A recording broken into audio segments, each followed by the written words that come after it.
Brisé par elle, car ne l'oublie jamais. C'est lui qui laisse commettre une injustice, ouvre la voie à d'autres injustices auxquelles il sera lui-même exposé. Comment je peux garder silence quand je vois les miens en train de tomber? Étonnant que ceux qui te tuent sont ceux-là qui étaient censés te protéger. La police est tire à bout portant des manifestants qui n'ont que Bible et chapelet. De balles et perce la poitrine, Thérèse, Eric, Rossi, tombé. Beaucoup font la Congo et comment l'angole coule la basoso. Est-ce que c'est possible aussi que la vivant de ma héros?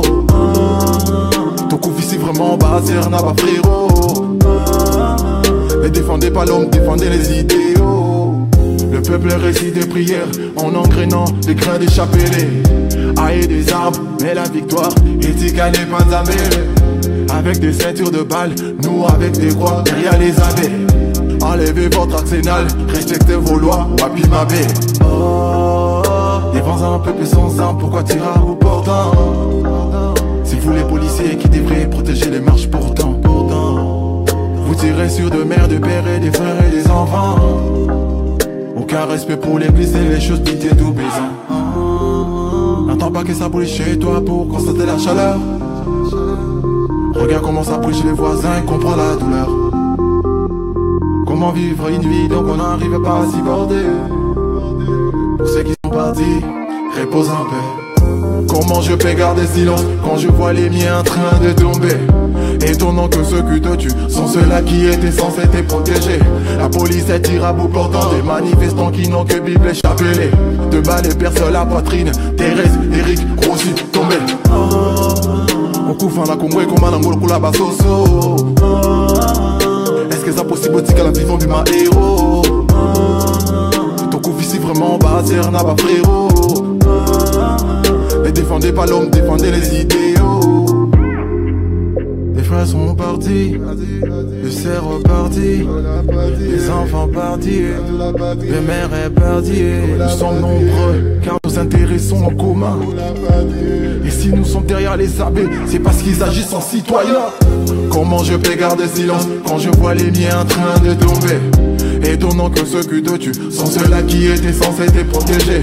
La police est tire à bout portant des manifestants qui n'ont que Bible et chapelet.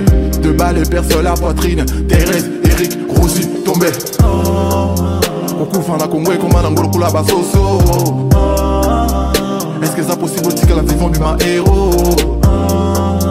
Ton coup ici vraiment basé, n'a pas frérot. Ne défendez pas l'homme, défendez les idéaux. Si tu veux l'argent, va prêter allégeance au diable. Nous n'avons que ces Congos, cette nation, ces pays. L'argent ne l'achètera jamais. Le peuple gagne toujours.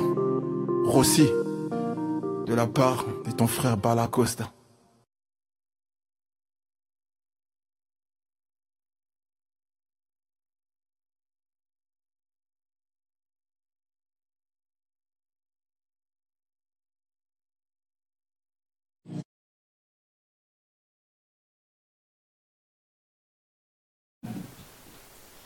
Bonjour mesdames, bonjour mesdemoiselles et messieurs de partout vous nous suivez, de partout vous êtes connectés, toujours sur comosynthèse.com. C'est votre humble servante Marceline Mido, Igo de la presse congolaise, Motan Volcan Mokonzi. Alors, je remercie tout le monde pour la présence de Nabino Liboso à l'écran Nabino Bolanda émission Oyo Bolinga Kamingi Congo Bololo. Les autres en direct live na Facebook et puis tous les en direct na YouTube. Alors, toza nesengo makasi yako zala sou liboso na bino, to pesa bino actualité ya Congo. To memela bino d'information parce que je sais que lelo vendredi il fallait to les cas depuis 20h. Vraiment malheureusement, toza ki moi ba problème moko technique, vraiment bolimbisi makasi na bande ko nyonso déjà bazala ki connecté depuis 20h pour en causer la émission na bino bolinga kamingi Congo Bololo. Alors, les lots de la nini, j'espère bien que Bomoni déjà na titre, Oyo déjà aussi commis, les lots par rapport à cette mesure, Oyo papa Nabiso Ngwanda, donc Bandeko Nabiso ya Pareko, cette mesure on va proposer qui pour la libération ya Congo. Alors, Bomoni déjà na titre Nabiso Tozolo parler de cette mesure et endurcir pardon, sur la Senko. Voilà. Titre yango, donc les lots, tozo essayer de la actualité ya Congo. Alors, toyambi bandeko na biso ya Pareko pour la première fois. L'émission la biso ya Congo Bololo, toza vraiment là un grand plaisir ya koyamba batu ya Pareko.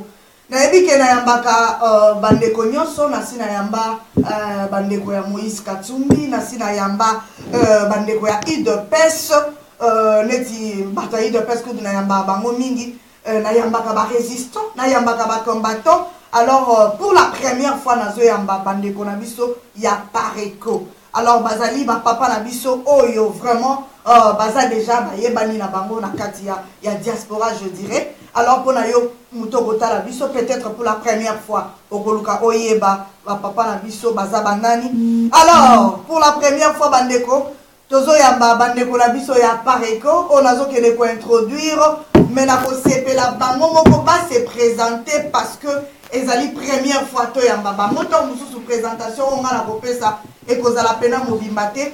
Alors nazo kele directement ko yamba bandeko na biso ya Pareko oyo tokoluka to débattre actualité à Congo.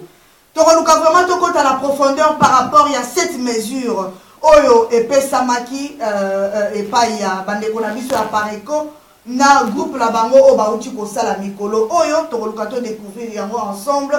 Et puis tokoluka to par rapport ya suspension ya ba marche pacifique oyo pardon bandeko na biso basango ba prêtre ba laïque ba religieux ndenge nyonso boluka bobenga bauti ko suspendre ba marche oyo biso topesaki motema oyo tolobaki ke ba marche oyo emema biso tina libération ya Congo.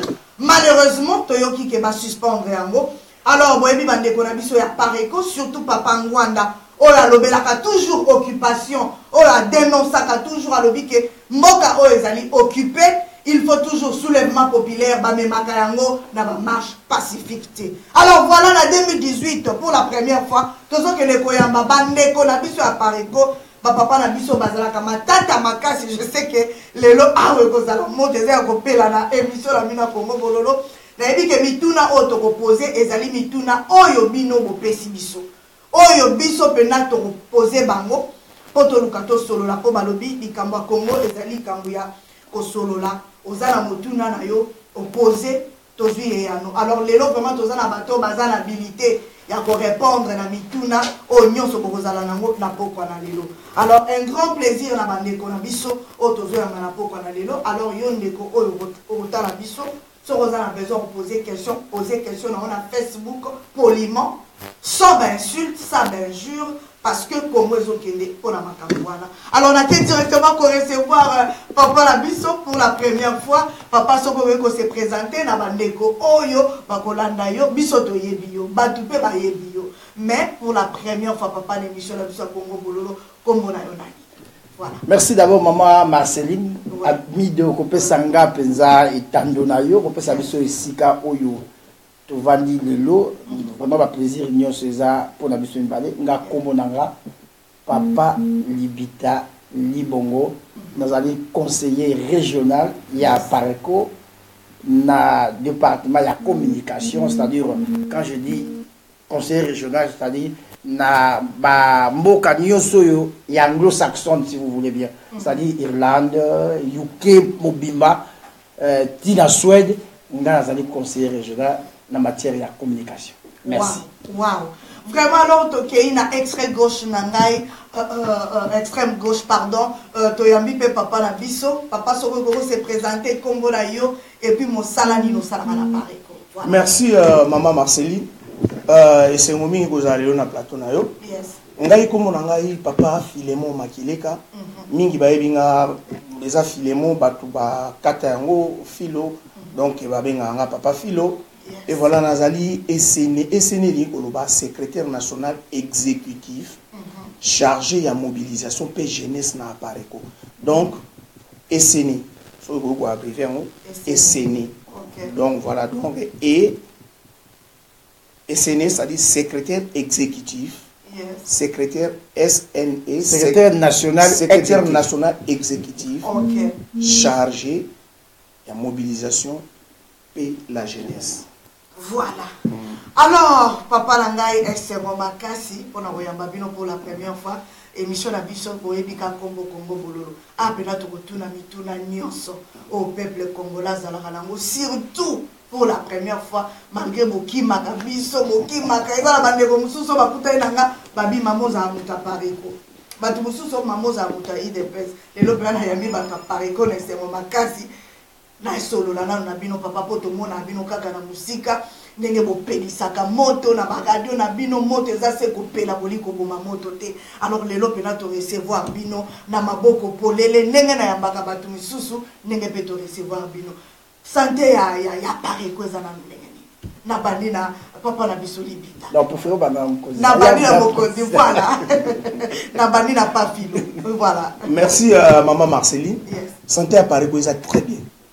Ça vraiment très bien. Yeah. À Paris ils allaient continuer pour ça musala na yango. Objectif ils allaient libération ya Congo. Voilà.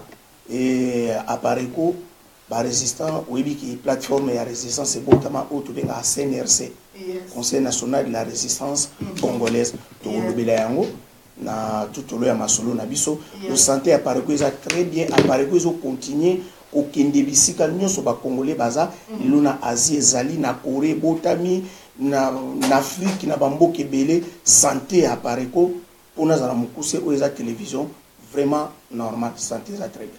Voilà. Alors papa pour na bateau peut-être ma Rolanda biso pour la première fois na kena na papa libita pour papa libita olali sarabatu pongite papa na ba radio na ba émission bosalaka papa libita yebisa biso nanu objectif ndeko oyo peut-être atala bino nanu te malanda ngai objectif ya Pareko ezali nini po babengi bino na ebite est-ce que vous allez parti politique ezali plateforme to ezali nini pour la mutazolanda bino lelo na Congo Bolo. Merci maman Marceline nalingi batobele vraiment bâtir mato parce que confusion en ça mato mingi bazwaka Pareko pour un parti politique. Par contre à Pareko ezali parti politique ezali plateforme ndemo wuti koloba ezali mouvement ya résistance oyo sangani na ba parti mususu ba mouvement mususu na kati ya Pareko. Donc objectif ya Pareko ezali ko sikola to ko libérer mboka na biso na poko soto na moniama odon c'est-à-dire na mutambo yo ba tuti pawa ba biso na libanda ba multinational ezali so secrétaire lelo vraiment ils ont congolais mon côté à robo ya makambo yo ils ont décalé na mboka na biso Congo soit aux sala pour na ba okipa soit je sais pas moi aux amois na bango bombama lelo ba du ko bibisa misu donc voilà objectif à Pareko ezali ko libérer mboka mais biso aux ali parti politique voilà vous allez parti politique et bande komino moko bolandi ezali plateforme alors nakei et papa Philo papa objectif ya Pareko ezali nini. Merci na mokuse maman Marceline. Objectif ya Pareko ezali libération ya Congo parce que Congo ezali ko konzame pa ya bapaya. Donc les partis politiques ezalaka légaliser tout enregistré na mboka. Ezana ba condition oyo mboka exigera ko babenga mouvement parti politique. Or biso toza mouvement ya résistance na libanda. Toza partout sauf que na Congo tozali metoko ko opérer na elongi polele boete ba membre Pareko baza mais faut bazala toujours ya ko bomba. On comprend. Donc biso objectif na biso ezali libération ya Congo na kati ya occupation. Voilà.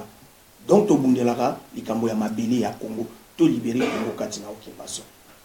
Différence na parti politique pour na compléter parti politique. Objectif na bango ezalaka kozwa pouvoir na ba moyens démocratiques. On comprend. Donc différence na biso la Pareko na ba parti politique yangoa. Merci.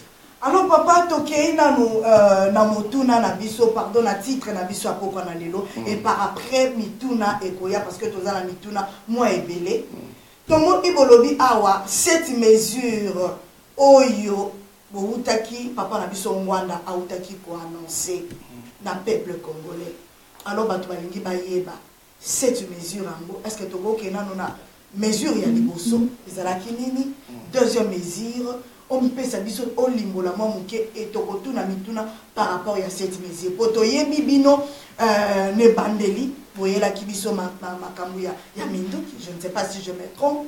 Bolobaki que non Congo et kozala libéré na 5 colonnes, Minduki. 5e colonne. 5e colonne. Et par après, tu as retrouvé, on dirait, Papa Nabiso Ngwanda a changé qui moi et l'obéli. Alors, non, tu peux comprendre très mal. Et ça, Mindo qui était, et comme soulèvement populaire. Tu peux revenir maintenant. Mais les lots, papa, tu moni bolongwe wana, ou comme sous la base. Cette mesure est sali polémique makasi. Tu le bénin cette mesure. Tu as mesure ya liboso et papa filo na pression maloma. Merci, maman Marceline. D'abord, madame Sousso, tu as bomba on le voit mituna pour te développer en gros. Mais pour moi, cette mesure est alignée. La ligne n'a banda d'abord na moi intro moko après na kitina les cambo mesure. C'est vrai que les cambo attend mais c'est important. Les cambo na olinga maman Marceline na oloba na olingo garder yango pour mettre fona bando loba tout au long ya masolo na biso na bando benda les cambo wana. Comme on discours au Léopold de Sala rapport na biso ba congolais. Et ça na phrase moko Léopold aloba kuna Léopold de phrase moko za kuna. Alobi bokende ko enseigner ba noir nzambe te po ba yebi nzambe. Mais bon enseigner ba noir. Bon enseigner ba noir ba croire mais ba réfléchir te. Ezali kamunene na bando benda wango na question. Bon enseigner ba noir ba croire mais ba réfléchir te. Maintenant après colonisation c'est kenda après 60 ans ba noir to tikali na likambo wana. To yoki pe discours wana mais biso ba to na diaspora. To comment Hollanda discours wana. Au lieu de comprendre likamuni ne bomba mi na place au ba pimela biso to réfléchir. Autant commence pour réfléchir. Mais biso ti le loto tikali na séquelle ya colonisation to li ko réfléchir te. Après 60 ans. Au contraire lo ni to sali. Na place au biso to luka mena to pénétrer likambo ba opprimé ki biso to préféré na place ya ko croire to baki si ko rejeter. Donc to basi blo mi bali. O mindele ba pesi biso ko croire sans to réfléchir et puis tu ko baksa ko rejeter sans to réfléchir. Ok, cette mesure oyo et utuan. Monsieur Honoré Mwanda, banda kala na ba résistant. Tozo loba na bandeko na biso ba congolais. Ba congolais à Brazzaville te ba angolais te ba gabonais te. Bandeko na biso ba congolais à souche o ya Kinshasa. Tozo loba na bango ke ba moyen nyuso o bozo utiliser po bo benga na occupant et ko simba te mboka na biso ezali na occupation. Tozo na likamwa mabele. Tobundela mboka na biso to benga na occupant bongo makambo bozolo baba élection démocratie to kovanda entre biso bana mboka po to solola yango mais bandeko na biso balinga kondima biso te. Alors et salut que biso to lobaka toujours reconnaître gouvernement na teza kadi on les a langage na biso ba résistant que gouvernement na toujours reconnaître ngo teza kadi tout d'un coup to moni bandeko to yebisaka bango ke banzelo bozo kende yango te po possible ke yango mbali belé na 2006 bokene une élection na 2011 bokene une élection bosali ba accord ba dialogue et ça pour apporter solution te na peuple Congo bon mais kana ko talisa mupandi na biso na makambo tozoloba. Alors bango pe bakomi koloba ke soki to komi les 31 gouvernement o ekomi kadi illégitime ekomi illégitime ekomi kadi. Ah voilà. Donc maintenant biso na bango to kuta na raté to tambola parallèle. Mais moi cette fois-ci to croisa ki to kutani. To comme sika moko likambo biso to loba. Donc yo maman Marceline loba ngana loba no ndo ke libitaza tata na biso te yo loba za tata na biso. Libitaza tata na biso te yo loba za tata na biso. Et comme likambo moko salameli yo comme loba. En tout cas pena likambo yo ceux qui ont commis les 31 à répondre en tout cas nandimi pena gazalaka tata na biso te. Et tant de commis les 31 gabia, ou bien alors nandimi kazara tatara bisote, ngasko bon, to saisir opportunité oyo, pour te boire kaeli banda lo kolo comprendre kazalaka tatana bisote. Donc bino bisoto ba nyo so que gouvernement est cadik illégitime, ba occupant, bino bondi marate.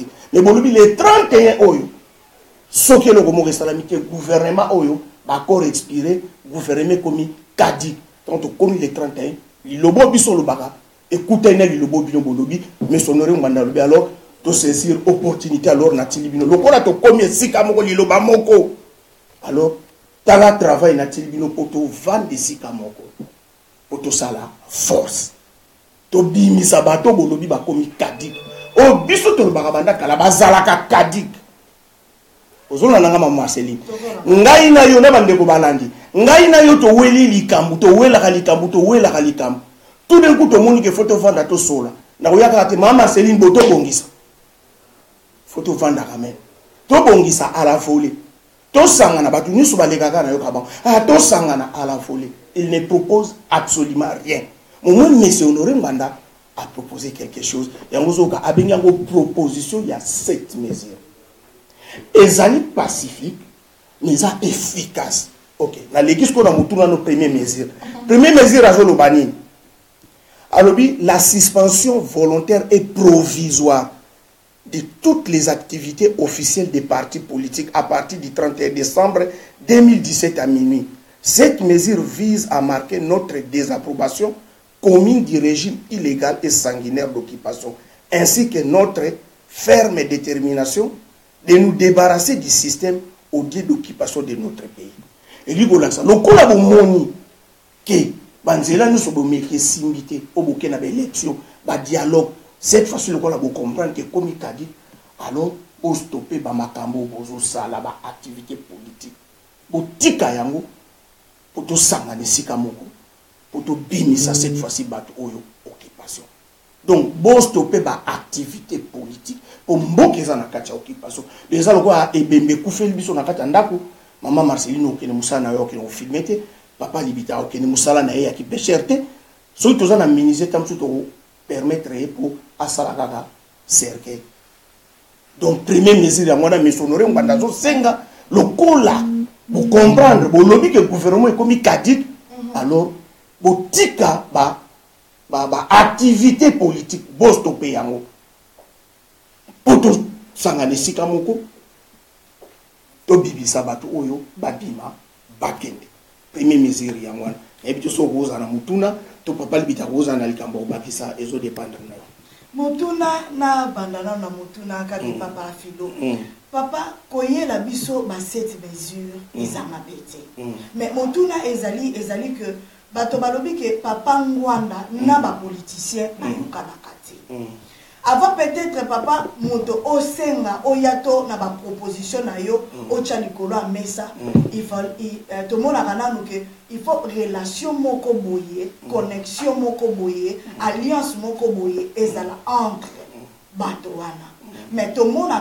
côté à papa Mwanda à Pariko. Quand je dis à Pariko, na tcheka papa Mwanda te na tche bino nyonso. Nenge côté les mela kaba politicien. Quand je dis côté les mela ya bino et longwa côté les mela nenge bandeko balobi et comme kana niveau ya kofinga ya kokitisa. Sikoyo ba politicien oyo à Pariko boboyaka. O bobenga bango ba collabo. Voilà les mots qui conviennent. Ce sont des collabos. Bazali wana baza ko aider Kanambe atikala éternel na pouvoir. Bango balobaka d'ailleurs que Moka ezane na problème ya l'état de droit, la démocratie ezalité, balobaka occupation te. Et puis jusque là je ne sais pas, so bino boboye bisanga, so ki basi bandimi occupation en côté parce que jusque là bandimi occupation te. Siko cette mesure wana papa boye ko pesa banani. Kaka oyo bato bino bolobaki boza bomoko na bango te, baliaka naka nambe. Bazali bato o bazo bomisa peuple bazo kele ko sala ka ba comment dirais-je ba corps alliance ba dialogue oyo bino boboya kasi ko cette mesure wana boye na ngoli so bozo moi teke moi confusion eza wana pa filo. OK, merci maman Marceline. Confusion ezate ezaka ke na kati ya libota so moto akufi ezaka na makami bale ou bozo lipamboli ou bozo malédiction makambo biso tozo dénoncer ya occupation ba effet nango bango pe bazo dénoncer on pe bazo mona bango pe bazo loba ezaka abisoti bango pe bakomi ko mona yango bazo loba yango alors soki bazo congolais biso ba congolais tozo loba que ça c'est l'occupation ndeko na biso congolais loba que eza occupation te moi je préfère na yo ka rwandais aloba que te eza occupation te to ugandais mais soki ndeko nanga congolais na maye o ezo salama ye pas zo loba que biso toloba que ça c'est l'occupation ya zo loba que o eza occupation te na bali ko bituna alors ozo sala ponana ozo fonctionner ponana pour makambo ezo sala malelo okotia na occupation sous tembete parenthèse maman Marceline lelo oyo makambo esalami na bandundu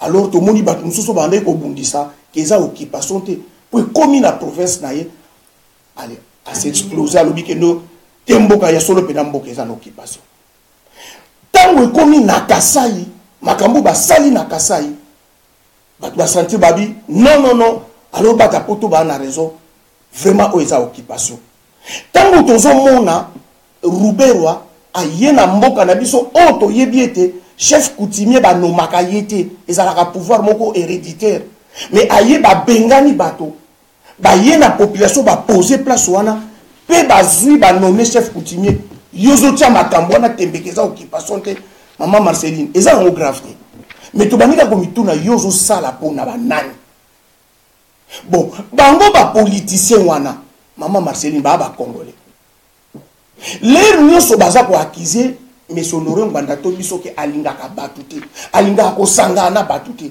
mais nzoka idéologie nde esanganaka na batu te soki sifo koakize mais Honoré Ngwanda ali kosangana na batu te alors faut kobanda koakize nkolo Yesu Kristo mtalo bake na ye na pete mais na ye na épée oyo ba Kristo ba otatula ke mwana nzambe na ye na pete mais na ye na épée na okabula tata na mwana na ya mobali mama na mwana ya mwasi parla linga olobani makambo message na ye nango so mwana ndimeli yango tata ndimeli yango te bakabwani so mama ndimeli yango mwana mwasi ndimeli yango te bakabwani donc eza question ya idéologie maintenant ba congolais wana zolo ba homme politique maman Marcel tant to okita o comprendre que monsieur Honoré Ngwanda zo sala appel kaka na ba politicien te tant to okita na ba mesure elandi maman Marceline ba homme politique congolais lobi soki biso ba résistant to libérer mboka maman Marceline bagoya pour ba hôtel mais biso pe toza ba congolais biso pe photo ça et c'est vrai ba congolais bo bwaka ba te bo benga na ba moto botongo biso tozo bunda poto luka to libérer mboka banzela na bino bolanda ki biso to sito yaki to pesa ki pe maboko esimbité pour na nini bino pe bokoye pa na biso te pour bopesa maboko pour na nini te merci voilà. Beaucoup nake pa ya papa libita problème ezali awa ezali tozoloba makambo oyo tomona yango apareko papa Ngwanda atikala kondima ba politicien te atikala kondima ba opposant te alobaka pe ke toza na biso na opposition na Congo te siko papa imagine to bato oyo banda kolobela ondimaka bango te na pese exemple mwasi oyo fingaka mikolo nyonso lobi akokaka eloko te mwasi aza fainéante aza eloko te lobi oyo koyebise ke o mama na bana yaka tosala likambo est-ce que bato bakomituna o eloko nini ezoleka siko bino po bosala likambo po bo libérer Congo parce que bato wana jusque là malgré bolobi ke bazoloba ke bakomi kondimo occupation ezali mais to moni na boyete ba déclaration boyete parce que bango bazo continuer koloba démocratie et puis bango baza ba résistant baza ba opposant oyo bazoloba ke non il faut ba kene na élection bino bolobi ke élection parce que na nanda pe ba discours na bino bolobi ba élection te tango moka eza occupé sikoyo à combien plus forte raison boko sangana na bato yo boza idéologie mon côté atandenge papa filo lobi ko boko biko sangana mais jusque là biso tozo mona banzele zami bale oka à vous la parole. Merci maman Marceline moni makambo yo biso to koti na école ya monsieur Honoré Ngwanda Zamboko ba pour la makambo Congo maîtrise na comme le roi même tout ça l'université pour la makambo Congo ya au moniteur de hier au sali constater il y a des sommes bali bosso ba baye liboso mbo baye na babuku na ya rappelé ba musuba ya papa so ba ya alors félicitations parce que ba congolais tout ça les constant mingi toza kolanda makambo balabala ya ba kwendenge za rakala balobi bayokaki balobi nazonga po na bungisa mutuna na yote bato to yoka na bango te bato to benga ba collabo et bon le to lobi ke toza na bango sika moko ma Marceline ce qu'on lingo tonga avenir il faut toujours la passer makambo biso tozwi na Congo occupation biso tozwi na Congo bamboka mosu PC zwango dans un adage mon na ba aller na radio congolais za kwa cité na libaya faut ko beta un jour et au content Ma Marceline, en 2012, sur la bonne sanité, sur la bonne mémoire, dans la qui interview, dans le Konanga, Grégoire Watoupa, au Radio Horizon, dans le Sonoré, dans beaucoup à la Germanie. Azo ba biso albi libita problème na biso lelo na eko sala examen à conscience na analyse nanga ezali ba Rwandais nanuté problème na biso lelo ezali l'homme politique congolais aza barrage munene alors na stratégie nyoso nga na sali na kada bitumbo na comprendre que na commetaki une erreur na stratégie nanga ya kobosa na peuple congolais soko landi monsieur Dorit depuis abima na place publique pour banda koloba makambo ya Congo oyo ya occupation abandai kaka kolobela ba Rwandais ba multinationales les Rwandais les Ougandais en aucun cas na aussi ba Congolais faut bozonga na ba discours na nyoso aloba mais tout avec aussi la constant que même surtout to sala likambo na mboka ba Rwandais bazoloba te yake des Congolais bazobia liboso lokola ba mende bango bazolinga ba ko contredire makambo ya zoloba so ni ngoloba ba bosha bazobiba donc ba Rwandais ba bombami mais ba Congolais ba bili liboso pour défendre makambo ya mboka na biso alors à lobby donc makambo zo bomba etumba la médiocrité ya classe politique congolaise 2012 s'il vous plaît monsieur Nora Lobian. Alors lelo ça fait 2 mois 3 mois passés n'a évité cardinal Mosenga outi ko lobake la classe politique congolaise c'est la médiocrité, oui, il faut la médiocre, va dégager, va commander, nous sommes va qualifier aux amants nouveaux. Ah, les médiocres, même à l'opposition, la majorité médiocre. Mais sans le savoir que, tant que nous ba médiocre, y compris majorité, n'a ba opposant, nous sommes la médiocrité. Donc, il dit que le bâti, nous sommes toujours ça, pour changer, ba médiocre, même la classe sur le lobby médiocre, le lobby est la médiocre. Il y a un moment, monsieur Noré, Azopé sa bango toujours chance. Mais je le battais que le quoi Azopé sa bango chance, il y a toujours le bon but madame sur télévité. Boya, so ba été bisou de ça un pas vers l'avant, toujours qu'il y a makambo ya bitumbo ya mboka oyo tito ko sikola mboka na biso. Mais parler d'un peu ce exemple bon, Mitterrand Ozaki président de France. Na été so yebi, so tangi histoire mon, aza kolabo Mitterrand. Plus de Gaulle azolo balibanda, général de Gaulle. Namboka na biso occupation ezali. La France ezali occupée na Balma, azoluba, akimi na Brazzaville. A qu'on déclaré la France libre dans Brazzaville, akimi na Algérie. Les nyos azozonga la kaka bandeko na ye, azolbake mboka ezali occupation. Bato malembe ba komi ko joa conscience, bato ba komi ko telema, ba Mitterrand bien alors, Syrie ezali ba vandi ba sala examen conscience ba comprendre ba calme non mboka ezali occupé. Alors biso tu faut ça ba changer ba comme na pour ça comme on capitaine quelque chose comme ça comme on est accord à joie qui. Donc ba sali oyo missionnaire ngwanda binga la nyoso 5e colonne bazara na mboka ba mono na raté na tongo za médecin na poko za na tongo za professeur na butu yem dazo ko tia bombe 5e colonne bolia kanaye bazesika mona ba allemand na moyi mais na butu ba patriote wa congolais ba ju conscience ba commencer à ça pour na mboka na ba. Donc ba mesure eza pour l'intérêt ya biso nyoso ba congolais ba oyo ba moni ke ba ko changer ba changer et belé ba ça na Congo wana ba changer belé mais ba lo ba on a poissaté ba changer on comprend donc ça musala o toujours ça là yeba OK donc musala yo ikozwa lifuta nango kalate papa la ngai filo bandeko bazolanda biso balobaka toujours balobi papa Mwanda makambo nyonso alobaka ezalaka ya solo te ye mutu asala na sécurité na période ya Mobutu aza ayebi aza agent ya renseignement moko bien formé donc makambo ya Congo wana na makambo ya sécurité ayebi yango lenge esengeli mpona libérer Congo ya mana kolobaki faut libérer Congo na mendoki pourquoi libérer Congo en côté ameki amonique ezosimba te abandi ko dénoncer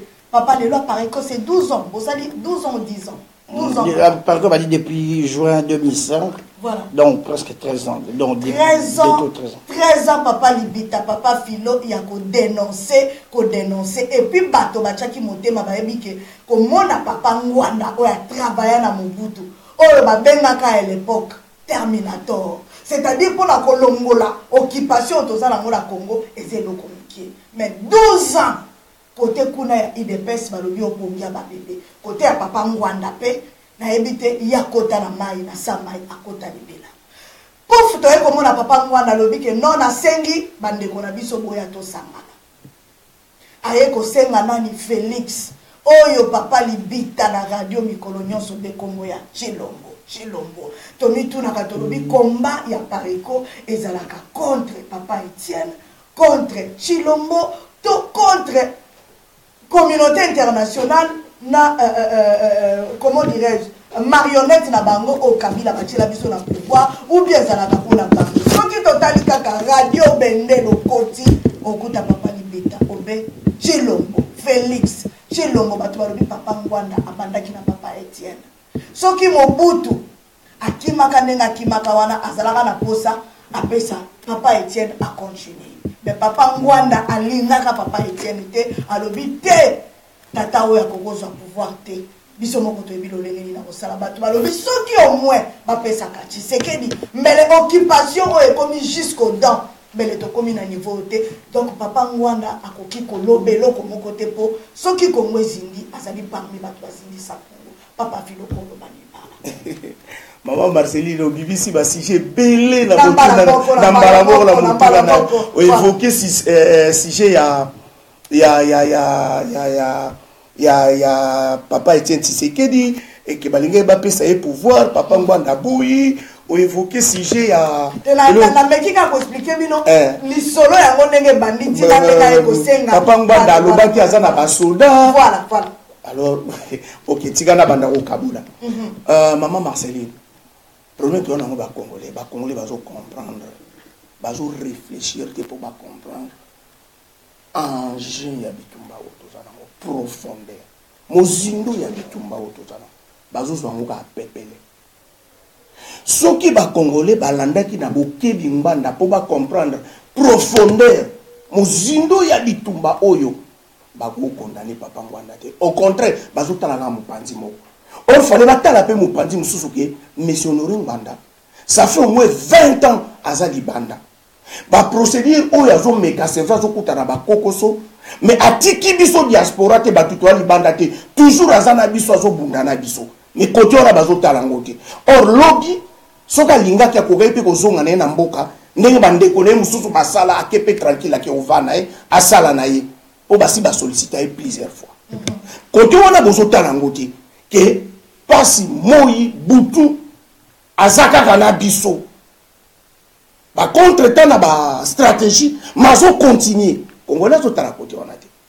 OK maman Marceline soko landa très bien to bandeko bazo landa mais Honoré Ngwanda zoloba vers 2007 2008 2009 2010 azoloba to kata mutu ya nyoka possibilité ezalaki na action militaire parce que tozaki na mwandambu ya contrôle ya armée aza expliquer ngweza na ngona kacha ba YouTube batunde baza ba ignorant bali kotala te heneleki alobi tango wana maman Marceline nzete soko lonyango eza na inani 2 ans 5 ans comme on a dit eza na même force mutoto benga mwana ndeke apikaki makunzi pe avandaki ndenga vandi lelo te de ba vanti l'occupation lelo tango wana zolobake action militaire eza possible.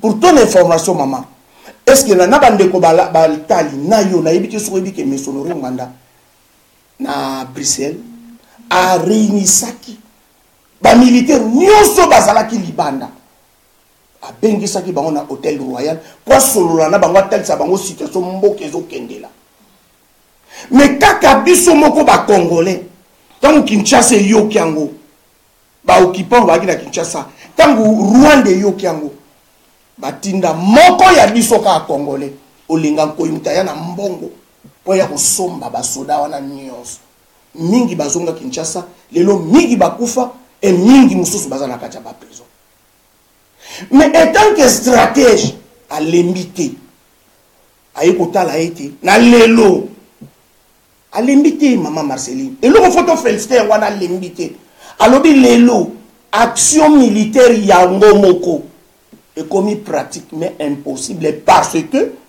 tozali sous na armée te armée commis tellement infiltré toza sous na contrôle ya armée te mais toza na ndambu ya basoda congolais baza na conscience bazali makambo ezo salo pasi mama Marceline y a des policiers congolais na ba militaires congolais na ba service ba congolais o ezo sala bango pasi mais moi ba sala likambo etant qu'individu exact moko bazali albi malamu menato sangi sa force na peuple na ba soda o toza na bango. Est-ce que vous comprenez? Donc action militaire yango moko et ko simbate pour tous na contrôle ya armée c'est clair mais tous à peu près ceux qui na combien de généraux étrangers na kat à peu près 40 000 militaires étrangers na kat armée na biso action militaire est commis passe yango moko alors marche peu pacifique yango moko kaka population est commis passe et ça passe parce que nous avons un problème avec des barbares peuples barbares.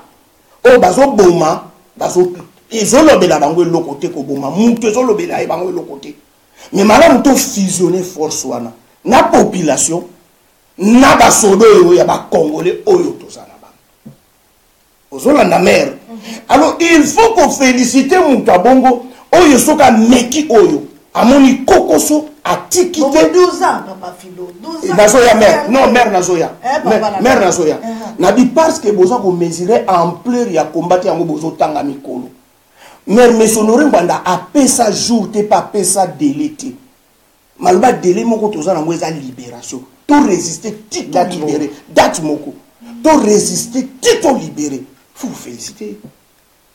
Mais ampleur ya combattre kana ebisa batebele bazomona Rwanda bazomona Kagame bazomona Museveni na biso bato tovanda poto tozokoka ko discerner ba enjeu ya combattre Congo azo utiliser Rwanda na ba Uganda comme ba sous-traitant mais bitumba na biso ezali makasi monene na bato yo ba mboko tovandi mais pourquoi ba Congolais bozo minimiser bitumba o bato ba koteli biso mama na ngai ko kanzate ba kotaki dans une année dans 5 ans dans 2 ans mais il faut ki bango tempo ba monter stratégie o ba kota ba vendre la biso lelo mais boni biso ba Congolais to lito déloger bango dans une année dans 2 ans voilà mère et loko zo zanga biso yangwana chaque chose a son temps mais son nganda lobi tant va changer stratégie à lobby ezo senga biloko misato poto libérer mboka lelo il faut to conscientiser peuple. Il faut informer le peuple. Et troisième, il faut mobiliser. Pardon? Mobiliser. Mobiliser le peuple. Comment il faut 3 choses. Habito conscientiser le peuple. Mobiliser le peuple. Informer le peuple. Na aucun exemple, moi rapide terre à terre mère. Au moment où on ne pas si tant que cola en abino na kachalibota. Au gros en amobali na yo moko zana ye. Ata zo tuta yo azo beta yo.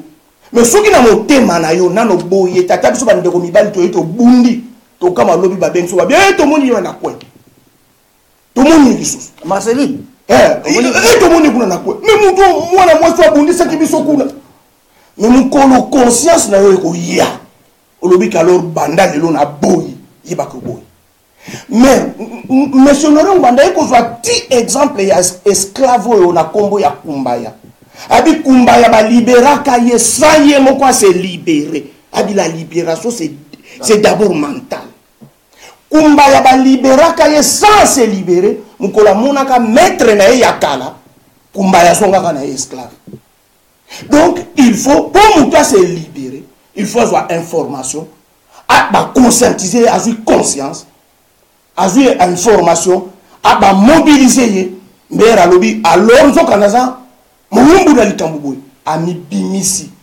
yemo na no mental malobi te na posa na position te et banindele balobi za na arme o l'équipe peuple te donc ça na kati ya ba stratégie donc tali stratégie stratégie o ba traître ba bimi alors na ke na stratégie o lilo o na ko parenthèse papa nganda yebisa nga na ye alobi libita soki bokomisi likambo ya occupation na munoko ya ba congolais te bobosa la libération il faut bosala bo relayer message et comme na minoko ya ba congolais ba comprendre que leur pays est occupé Maman Marceline, lelo est combien?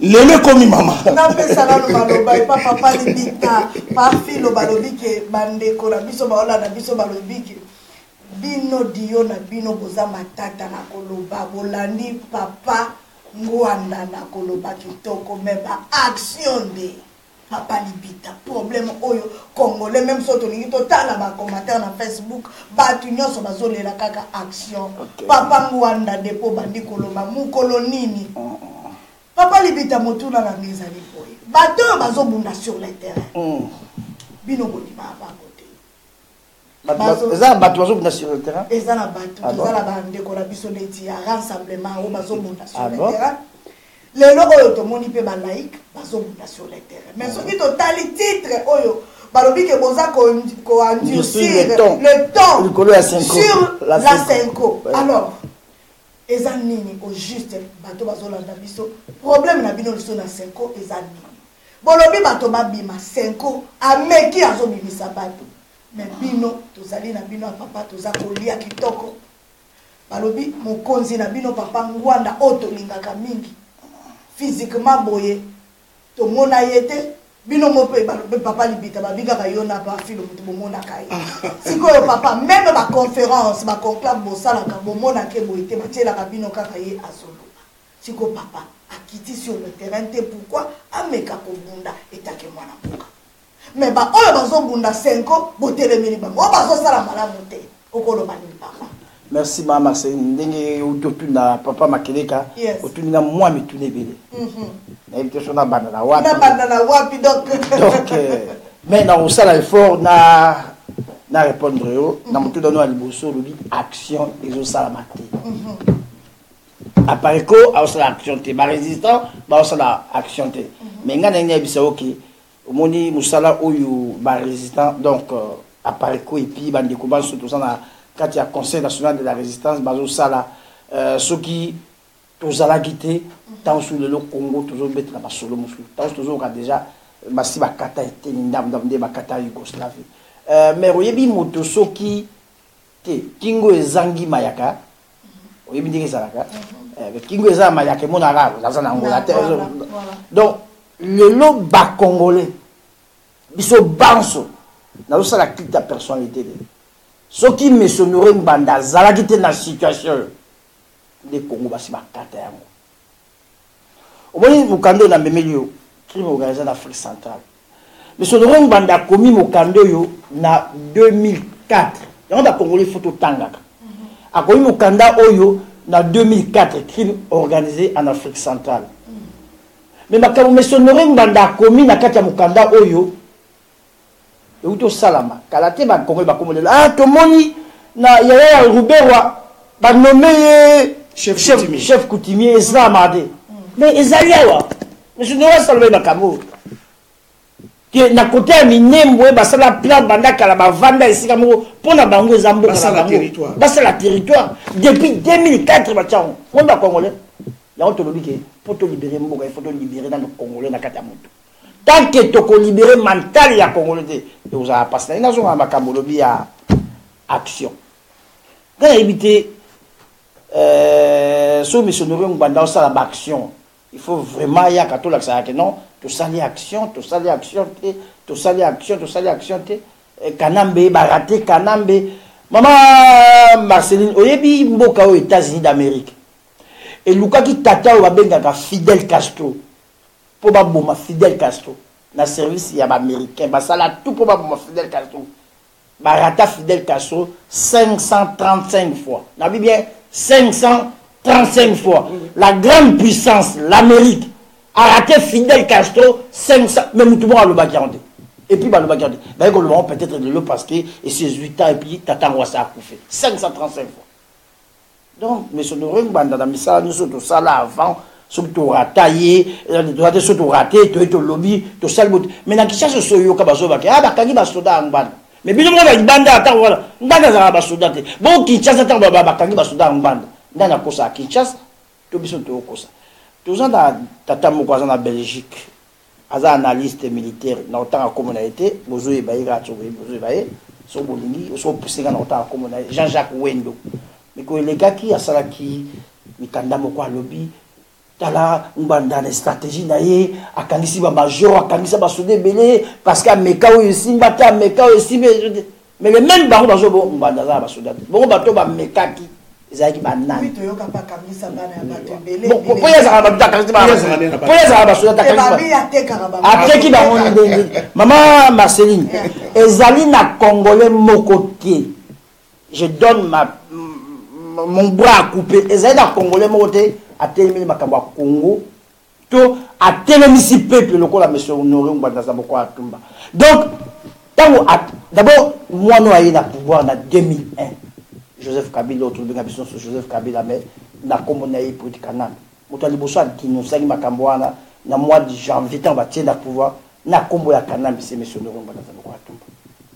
Et le seul moto à lobby na ba congolais que notre pays est occupé.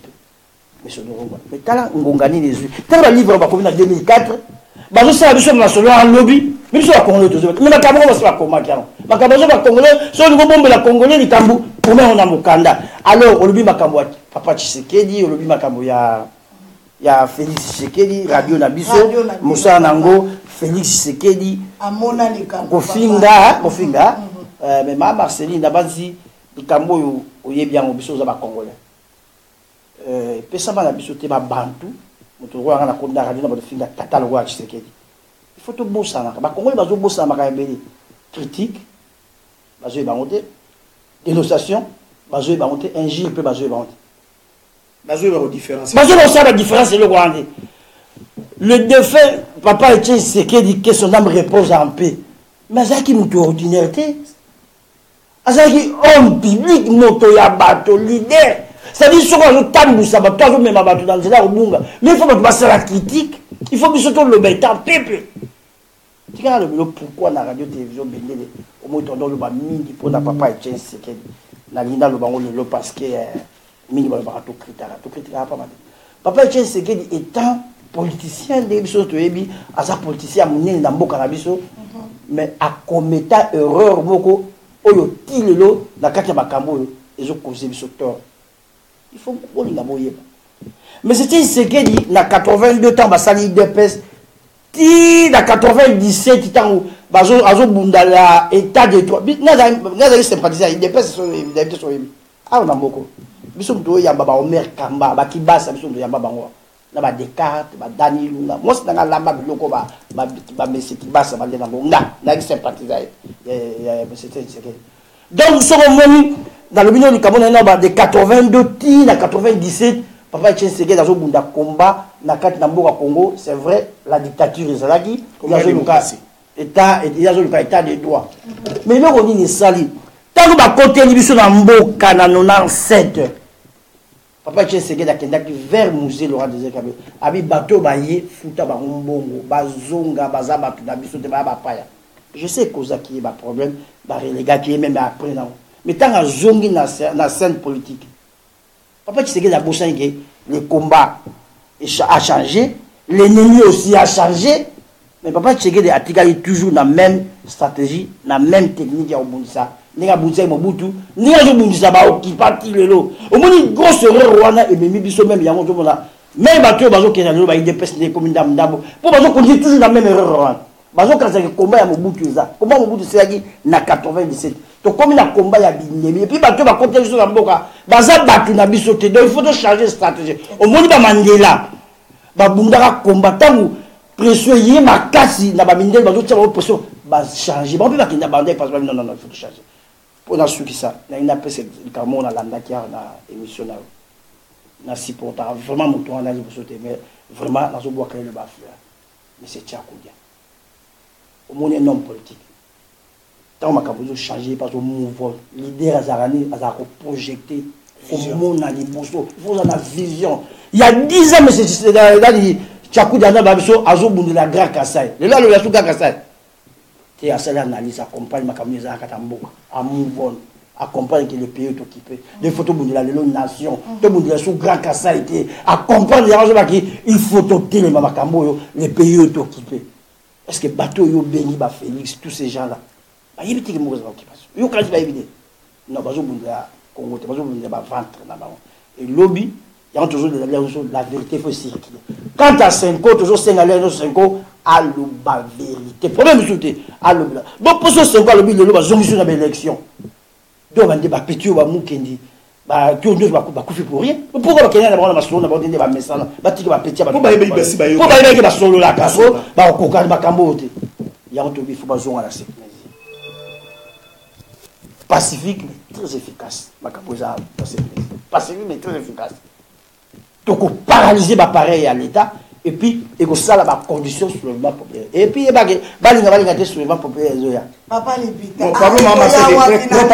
Maman Marceline, pardon, elle a complété Papa Libita dans le Kambalo. Il a pu saisir très bien. Voilà. Que le problème n'est pas combat et c'est bon. Bitumba se change. Mais bandeko na biso moko ba congolais, ba tikalika na même combat ya rebondela, état de droit, la démocratie na papaya. Or biso tolo ba ke combat na c'est silaki. L'ennemi a changé. L'ennemi a changé. Mais il y a un élément. Maman, likambo papa libita uti ko lo babande ko bolandanga. Tant Laurent Désiré Kabila Koti, Nkondo Etienne, ake okuta ni nanga na tanga kombo te metika na tanga nde papa libita lobi c'est un leader azalaki leader c'est un homme public. Ake okuta na Laurent. Alobi na ye ndeko nanga na monyo ye. Mais bateau baza sima na yo na monyo ye na bango baza bateau na bisote. Yo kama alobi na ye. Futa bango facture na bango basala nini bazonga mais or ayeba kite facture nini oyo Laura asala ki na bango nzoka facture oyo bana osenga Laura sala na bango ezala ki facture ya 300 km ya mabele po apesa donc Laura sa terrain mabele nzoka Laura sa terrain mabele Etienne Tshisekedi azoyebisa Laura futa bango facture bazonga ye azosala lizo na facture ya mbongo. Mais nzoka Laurent facture à salaki na bango kopesa bango 300 km ya mabeli. Mais après Nikolo, parce que papa Etienne Tshisekedi c'est un homme politique, ayaki ko comprendre ba koro tozobenga ba corps de l'Emera.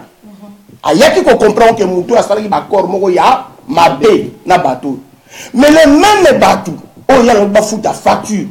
Lobi nango papa Etienne Tshisekedi azongi lisusu pa même bateau.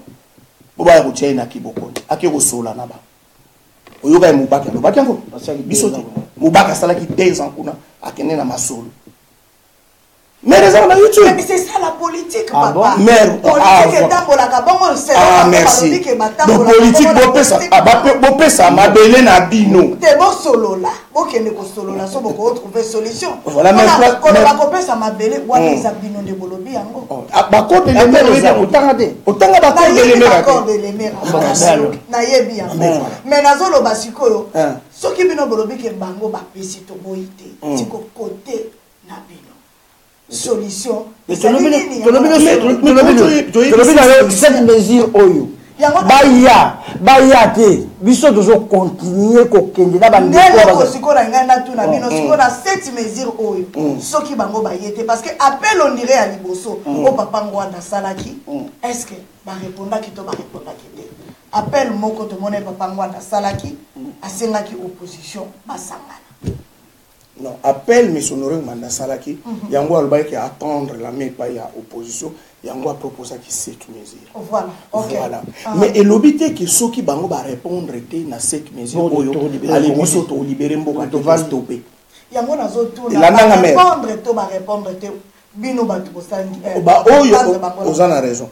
Question les bien. Ba oyo ba répondre pe bazali. Ba oyo pe ba répondre té ba tikali na ba position na bango bazali. Mais bango balobela ke babundelaka peuple biso pe tozoloba ke tobundelaka peuple mais totie ba mesure oyo kokola kisa eke soki bobundelaka peuple par exemple balobi na bango ke na deuxième mesure bobima na ba constitution oyo bozozila na mbongo ba institution paro yo nga ba constitution imsanga ba institution bobima na ba institution wana bobima mais bazo ko bima te est-ce que babundelaka peuple so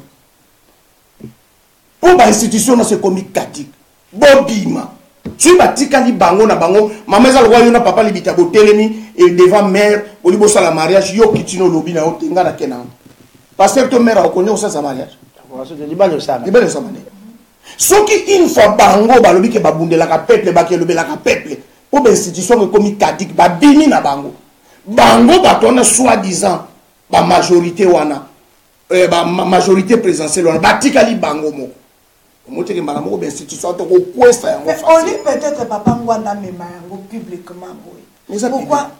Pourquoi Asali va démarche en coulisses à solo la bango na ndenge ya moli. Mais c'est démarche bakamo papa CNR Sati Conseil national de résistance bati. Mais tant babandi ko ba contact. Les qui sous-marin comme dans CC côté na yo ba solo na par exemple roi Félix ba tindi ta sous mutumoko azana connexion na ye ba bon yo za na connexion na yo za mamba CNRC bon le côté na contact a yo ka proposition démarche nationale ba tel ba côté ba tu ba lobi non ba tu comprends ce que position na ba ba ke ba côté ba société civile ba nani ba d'accord na likanisi aux hommes ba wa ba o ba ndimi ba biso ba bon biso za sur le terrain il faut bon ba biso parce que c'est très dangereux au monde tout ça même risque té biso na bino bon ça va tout ça d'accord na bio alors tu vas travailler ensemble pour lobby to libérer mboka biso ma Marceline mais ba cette mesure au besoin qui yango tango sangani bosali ezani conseil national voilà non et après cette mesure est le 31 décembre ou non à peu près le 30 ou le 16 décembre le 16 décembre et le 16 décembre vers l'affaire il y a décembre OK ouais voilà c'est que tout na une question papa autant que les biso mesure ya liboso deuxième tant que la biso na troisième que deuxième na tangité ah voilà OK deuxième proposition je propose la constitution par tous les leaders politiques congolais de l'opposition et de la résistance d'un front patriotique du salut public. Ce front aura pour mission de promouvoir et d'encadrer un grand mouvement national de soulèvement populaire à travers tous les pays dans le seul but de récupérer les contrôles de toutes nos institutions et de tous les territoires nationaux.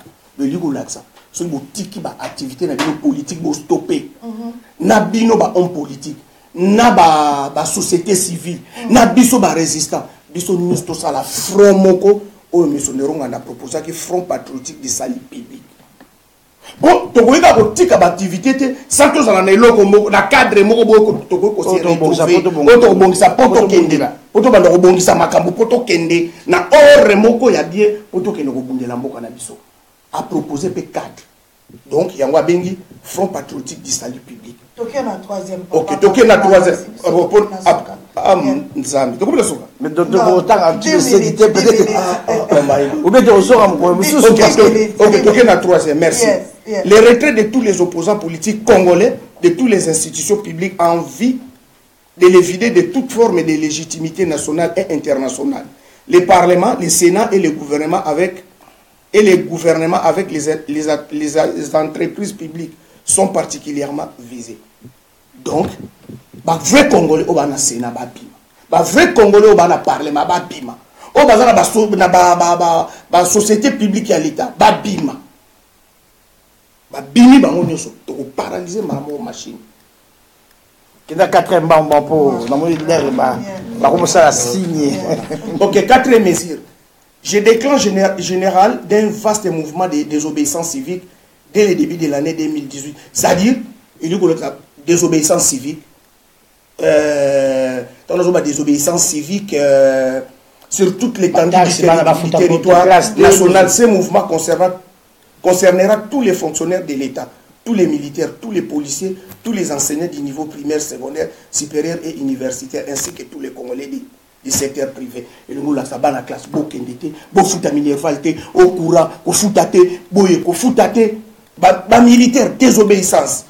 Donc, la cinquième, le lancement d'un appel commun à l'adresse particulière des militaires, des policiers et des agents des services spéciaux pour les inviter à soutenir le peuple congolais dans sa dynamique du soulèvement et pour entreprendre en plus de la désobéissance civique des actions ciblées de sabotage interne et des dispositifs militaires et civils dont se servent les forces étrangères d'occupation ainsi que des mercenaires qui occupent notre pays.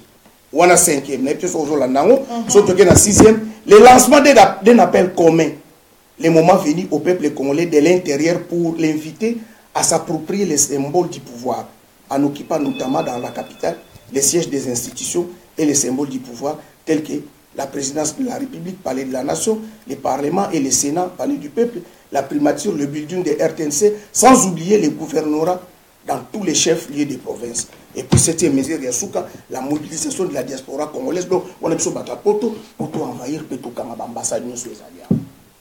Mais très pacifique, mais très efficace. Est-ce que la mesure est libérer Congo et puis qu'on papa? Soki toyokani nango, bandimi, maire yebake, to paralyser machine ya l'État. Nalingi na yebisa yo longo mota mususu. Ozo kansaka que cette mesure ça mara na ba politicien ozo kansa. Obaza tchasa oba bazo sala msa pona mabunda bango. Cette mesure ozo talpe plus les souverains primaires, le peuple. Bana mboka. Parce que bana mboka lobby bazwa ki message yo tozo ko ba kom bazu na ngolelode. Siko basi bazu message. Peuple bandi ko comprendre. Tozo sala msa ba casse na ba canon nyonso. Et surtout le loba kamo bangombe la musique bato belé bato ba uti na 2000 km ba ina bangombe ti na nini bato ba comprendre ah ça stratégie bato ba botla bato mboka.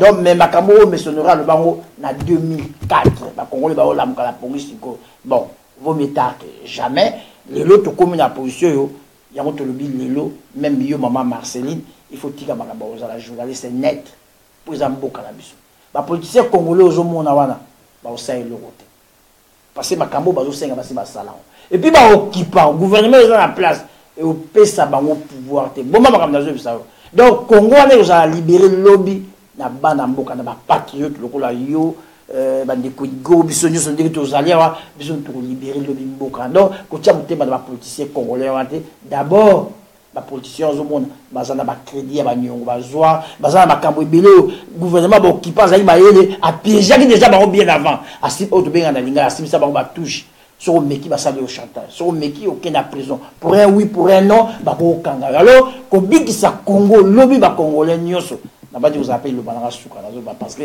ko bikisa Congo lobby na situation zo za ba congolais nyoso ba patriote nyoso to ya sima ya CNRC Conseil national de la résistance wana au moins de bikisa mboka ma Marseille il faut ça au ça au cas de makambo bien et nous on dit au ça que même ngele bazo ba changement populaire vous mis toute la question te bazo mona ce ka discours da biso comme di kolo bango ba contre ba stratégie d'élection élection dialogue et là on est ça mettre dans mboka 2006 tozui élection Jean-Pierre Bemba Gombo boyebi binonyoso alongaki sort na ile to yebiango papa Tshisekedi a gagné en 2011, biso to yebi lelo sort na to yebi ango ndeni azwa pouvoir te alors elo ni ça ba congolais puis bato bazo ba bayele les kambo bazo sala ezo simbate bazo zonga na même donc bazo répondre même chose en croyant que va trouver résultat différent. Mama yozo kona manga ozo s'attendre au buka tomate. Siko pona bino na ne oyo eloko nene sala ba côté apareko boko libérer biso to boko libérer biso. Non biso Olandaki SNA lobaki biso to pesa date te. Donc biso to zoko ba. Mais to za na date moko za victoire mais to pesa délai te to date na biso za. Yeba ni mukolote za lokwa koyana. Mais na ina peso mais maman Marceline. Pardon papa Libita. Est-ce que ce qui vraiment mutu akoyawa na plateau to benga likola ngomba alobi que no jour boy to libérer mboka aventurier mais mère ngana yebso ke ndenge papa Libita mère biso tozo banon to lingi ba congolais bo comprendre ampleur na grandeur ya combat tozo bunda na banane mais ba résistant to libérer mboka po toza na vérité po Congo eza mabeli siko bozo proposer biso soulèvement populaire son attend na cette mesure donc apparaît comment proposer soulèvement populaire. Oui bien sûr. C'est à partir de CNRC, Conseil national de la résistance. Voilà. D'accord, c'est-à-dire toujours proposer yango mais yeba ki bato ba obik sa Congo lobby. Bon ba kana biso la résistance. Maintenant nous bimi ça peut batata une fois te ba Congo. Toujours bimi ça te parce que ngoma on a yo kokité ya ko bimi sa bato. Mo ko biso to bimi sa bato ba ozonga ndako te. Do libela. Ah so to bimi ko to que sens unique. Soit to zwimbo ka to ba boto biso ndo ba boto biso. To ko to bimi sa mama Marseille mo ko yo ka et puis bato da biso mo ko ba obima. To le bateke ba obima le 22, le 23. Mais na musala to ko sala et qu'on crée ma condition à soulèvement et puis battre la biso ba comprendre mon colonel 5e colonel le la missionnaire bon mon on va ya solo 5e colonel ba dai ko exister et ça la calambo pour te expliquer peu les 5e colonel la patriote mais il fallait bien expliquer aux différences il y a soulèvement populaire na marche pacifique manif peut-être pour l'air mais vite fait au salon mais manif ni mo la sani manif baseng la ngo autorisation na gouvernement to na l'état où il est en place boke senga autorisation ba autoriser bino bo pesi pe itinéraire na bino la police pe il faut à contrôle ya marche donc comment dirais-je donc police azana bino ozo comprendre pour la protection na bino azana bino elongo azana contrôle ya marche alors mais soulèvement populaire les abongoté on a quatre manif policier ça la manifestation ti militaire soldat ça la manifestation ti mais na soulèvement populaire tant ozo loba a soulèvement populaire tant ba populaire ba o kanzaka peuple pamba te na policier congolais ozana quatre na mapinga ya ba congolais ba ozana quatre désarmement peuple congolais zela mukola obenaki monsieur Norin Ngwanda komoni terminator na pesio promesse à terminer situation bomba à terminer na ba monsieur Norin Ngwanda à terminer na bateau ba occuper mboka oyo maman basa qui plaît ko ba dans 5 ba 4 ans le to combien d'années presque 20 ans bakati yango eza mboka la biso et la résistance est-ce que baso kata moté pour na pareko pour na papa Ngwanda mais alors justement la personne des exemples la personne des exemples maman au monde ba congolais baso ba missionnaire Ngwanda te nazo kama c'est un grand homme au ba congolais ba discerner mais biso nyonso na Europe to monde ki awa tato yo Sarkozy akena Kinshasa tanga zongi discours asale kuna lobi bazairwa baka ba cher bomengo na ba to mabele na ba voisin maintenant comme la Sarkozy homme politique ni congolais ya ke monsieur Norin Ngwanda Robert wa mukola bimaki alobi je suis fier d'être congolais oyebi yango Robert wa talaki na interview je suis fier d'être congolais monsieur Norin Ngwanda sala à peu près 1 mois banda ko bimate pour la situation matanga tozalaki nango mutu moko bimate pour répondre Robert mais mukolo monsieur Norin Ngwanda bimaki azongi sur Robert wa nanzela et Robert wa bimaka sauter pour kosola. Attends, c'est que tu n'es pas fier d'être congolais. Tu ne peux pas être fier d'être congolais parce que tu n'es pas congolais. Alors, mais par exemple, pour clôturer, tant que le baga, c'est un maïwana, vous avez makamuni, mais son Norin Ngwanda, azo salaya, mi nene, pour na koma. Na plus un exemple, mi bali, Sarkozy, il y a que mes deuxième personnes, à l'ékawa yebsabiso. Mais au souvenir, tout le monde a dit, mais son Norin Ngwanda, comment lettre, et pas il y a Sarkozy, pour na discours Sarkozy à salaya. Mais là, merci, papa Libita. Question ya suka poto aussi. Voilà. Balobi, nene kara papa Ngwanda za Terminator. Balobi papa Libita, Terminator ya kosaka na te. Ye Terminator ya ninga nini. Question faut bon. Kasi mon alobi balobi ye Terminator. Atikeli pe bana oyo ya ye Terminator. Mais si tout ça va Terminator. Est-ce que ni waya mukendi boye bien moto boye bien. Mukendi. Papa Albert Mukendi to sala ki. Maman balobi o bato parler. Mais tout ça na bamboka ko a poto vers ma sola vous venez gros sur ma villa. Est-ce que na mboka exact question mais na mboka justement question des abîmes. Na bamboka ko a poto. Même so mta kufi na malade. Yata na kosu ata na nini. Surtout ce que tu as kufi na ndako ben hôpital. Autopsie dans le moment des ça avant remettre bino corps so ka kufi na ndako ba pesa bino médecin registre au salle mais so kufi na hôpital mais certificat de se bacha cause mais de ça lobini pour la les molimo ne va résultat dans ma pesi biso rapporté mais ba pesi corps non ça la mate so ba remettre so ba suspecter loko ba pia bino tout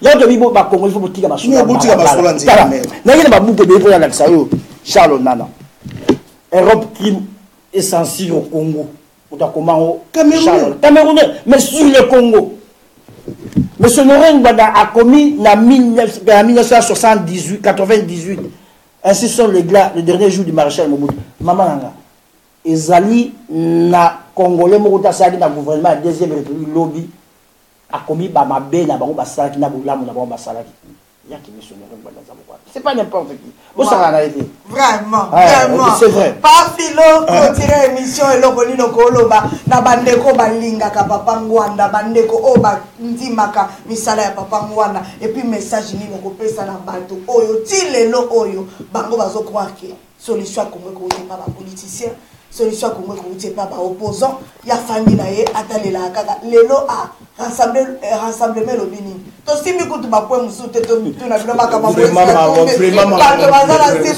tosimbi kutu te bandeko na alliance oyo mama bazai ba ML seke tosimbi ata yango bele to toucher te papa bokuzonga mpona zokisa mais foye bisa bato ke bato bana peso to ya to répondre à mituna na basolola parce que ba condition ezali oyo lekisilaka bato awa donc babenga yo basolola to zonga mais soki mpona question na yo mama ata kongo synthèse kosunga pe biso mama nena yebisa yo ke Monsieur Honoré Nganda aza moto ndenge mosusu aza différent na bakongolais omoni makambo ngo na oloba bakongolais baminiminiza yango mais so ngo yeba mutu mama biso bakongolais to ba so ngo yeba mutu faut pese biloko mibale nini mbongo na pouvoir yo yeba ngote moi c'est na pouvoir mbongo na pouvoir so ngo yeba vrai face à maman Marceline pesa mbongo na pouvoir bakongolais bazoboma nzoto mpona pouvoir mais Monsieur Honoré Nganda azalaka proposer à remplacer président Mobutu avant Laurent Désiré Kabila Kota et pas américain mais Monsieur Honoré Nganda bi non bosala na ngande bosali na été ambassadrice américaine azon di mater tasa ti azali na ngozo lenga et koye pasuki azon di mater mutu mwinda boyi bokonzi omuni mutu en tout cas mere zaliawa comment lui kotanga te zaliawa mais Monsieur Honoré Nganda nazo ke rapide pardon Monsieur Honoré Nganda 3 fois Laurent Désiré Kabila tango akoti na nkaka na nkokoso na barwandais batu bayebise soko lingo bima na situation luka Nganda 3 fois alors que Laurent Désiré Kabila kangaki bato avant na tika bino bozong sambon mais pas Monsieur Honoré Nganda atindela e ba chèque blanche tia montagne so lingi pe biloko no nyoso ba kusongisila yo zonga na mboko ya kosa adina oyati wana bokolo bakaka parce que boza batu ya pareil faut boloba bolamu ya papa ngwana mais eza ba vérité o tozo yebisa bino ke mais za na batu mususu pa filo bazolela balobi oyebi kabuna non vieux likamwa ngolo beza très important papa libita mais tozo na poto likamwa o tu surtout tika masula nzela mais émission nous on na mokili mobimba ko ngati ba bayelo masula nzela likamwa o to bimisa awa ya ndeko na biso akufaka papa libita bomi mutu mais aza libre azotambola na kati ya mboka poto na Angleterre au sali meilleur crime et puis bakotambola na ona danger masola balabala na betilo likambo poto zonga na papa Nganda alors merci ya balabala mais il faut ça rappeler analyse peut zali eloko wa munene bato bazola yango ko minimiser yango biloko muso rejeter ngo botika masola pa mais to soni na makambo avant papa libita loba papa Nganda boma bato lelo papa Nganda zata na immunité moko te azali banda biso bato apariko tozo senga mutu ayebi Nganda boma famille na bango lelo to loba na Congo synthèse bon porter plainte ti lelo na to mona mutu mota bini ngaba oyebaki roi de bête na kisasa colonel Nzapali oyebaki soka roi de bête oyebaki de azaki na Hollande azaki colonel mais famille moko portaki plainte na Hollande asaka 5 ans kuna na boloko na bide le soir en chassa bon combien de fois yambanda bozo ya toujours baba porter plainte mais bazo diaboliser vérité mais ko conclure mais biso bato apareko poto ozonga mboka mais to ko fongola dossier wana serré nani azalaka nani asala nini ko bana 1960 mais to sala na Congo to yeba ba criminel o bango ba incriminer ka batu nani azalaka vrai criminel na nani azalaka criminalité biso tozo promettre yo bata pareko toko sala yango na RDC poto ozonga mboka to libérer mais to libérer mboka mer ndima mer na obenga yo to libérer mboka merci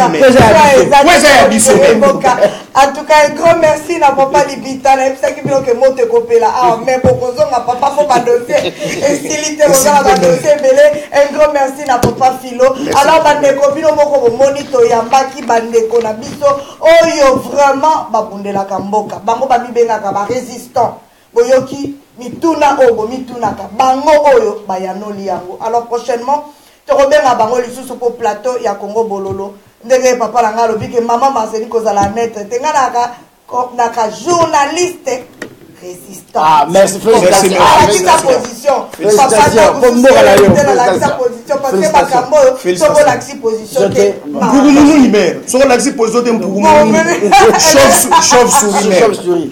En tout cas, la boîte là, ah, merci, mère. Un grand merci. Alors, papa, cette mesure, vraiment, Hollande biso.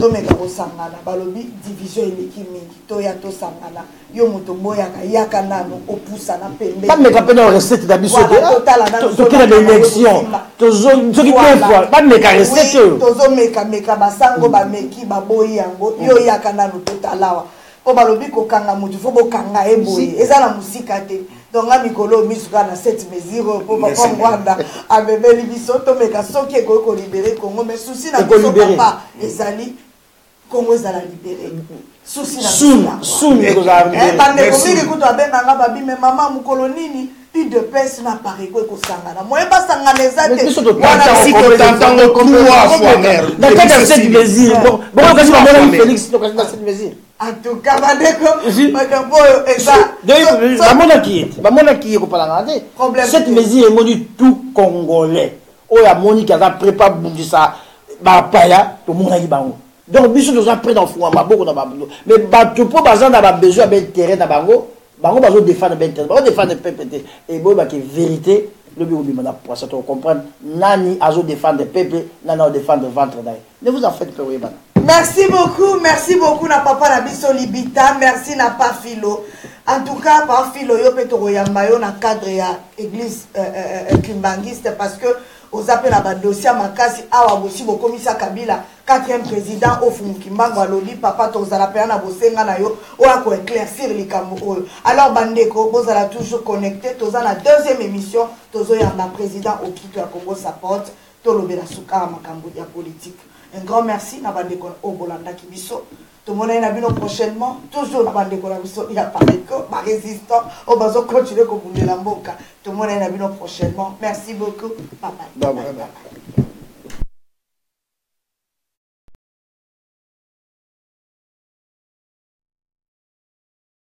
Congo Synthèse.